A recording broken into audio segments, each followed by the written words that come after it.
অধিকার মঞ্চ আজ কয়েকটি সংগঠনের মিলে তারা কলেজ স্কয়ার থেকে মিছিল সহকারে রাজ্য ইলেকশন কমিশনের সামনে এসে তালা লাগানোর চেষ্টা করে। তাদের দাবি অবিলম্বে এসআইআর এর সময় বর্ধিত করতে হবে এবং তাদের একটা প্রতিনিধি দল ইলেকশন কমিশনের সঙ্গে দেখা করতে আসলে অফিসের ভেতর কোনো এক আধিকারিক অশ্লীল আচরণ করে। তাদের দাবি অবিলম্বে ক্ষমা চাইতে হবে। এই জন্য তারা বিক্ষোভ দেখাতে শুরু করেন। এই প্রথম সিইও অফিসের ভেতরে বিক্ষোভ দেখায়, পরে ডিসি সেন্ট্রাল ইন্দ্রাণী মুখার্জির নেতৃত্বে বিশাল পুলিশ বাহিনী এসে তাদেরকে দ্বিতীয় তলার বাইরে বের করে দেয়। সেখানেই তারা বসে পড়ে বিক্ষোভ দেখাতে শুরু করে। তাদের দাবি অবিলম্বে ক্ষমা চাইতে হবে এবং তাদের সময় বাড়াতে হবে। আমরা এখানে খুব সুস্থভাবে আমরা এখানে আমাদের যে সমস্যাগুলো সেটা জানানোর জন্য এসেছি যে কতটা সমস্যার মধ্যে দিয়ে আমাদের এই ডেটা ডাউনলোডের কাজগুলো করতে হচ্ছে। ডেটা আপলোডের কাজটা আমাদের কিন্তু প্রথমে আমাদের কাজের আওতায় ছিল না। আমরা প্রথমে জানতাম যে আমাদের ফর্ম জমা দেওয়া, মানে বাড়ি বাড়ি গিয়ে ফর্ম দেওয়া এবং ফর্ম কালেক্ট করা, এইটাই মোটামুটি আমাদের কাজ। আমরা এই অবধি জানতাম। তারপরে আমাদের ডেটা আপলোডের কাজ করতে বলা হয়। তো আমরা ঠিক আছে, আমরা সেই কাজও আমরা করতে শুরু করেছি।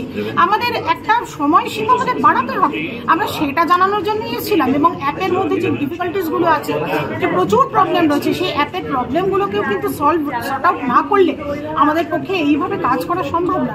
আমরা কাজ করতে চাই অবশ্যই, কিন্তু আমাদের সময়সীমাটা বাড়িয়ে দিতে হবে। আমরা সেটা বলতেই এখানে এসেছিলাম। তারপরে আমরা এখানে বিএলও রয়েছি, আমাদের পার্ট নাম্বার, আমাদের এসি নাম্বার, এগুলো জানতে চাওয়া হলো।